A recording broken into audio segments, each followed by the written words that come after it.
This week we're back in Romans chapter 6 as we look at sin and the believer. Paul's going to use a metaphor this week that pretty much everybody in the world at that time in the Roman Empire understood.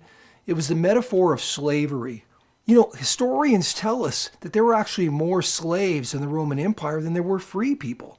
Now, obviously, Paul's not saying that, slavery was a good thing. He's not insinuating that at all. It wasn't even an acceptable thing. The fact is, he would describe it as something that leads to death.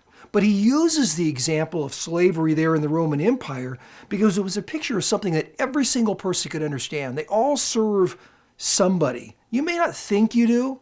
You may actually think that you're free and you make all your own choices and you don't answer to anybody. But that's not true.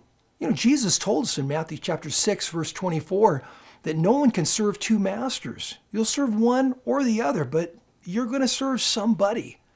That's just the way it is. So the question is, who are you going to serve? Who's your master? If it's not the Lord, it's got to be sin.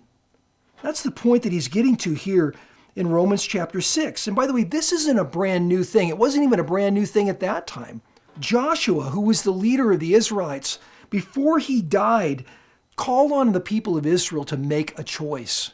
You see, those people in those times would sort of go and at times they would sort of serve God. At times they would serve whoever God was over here or whoever king was over here, or they would serve themselves. They sort of did whatever seemed best to them. But then he stops and he calls them. He says, you got to quit doing that. You need to choose. Choose you this day whom you're going to serve. Who is going to be your master?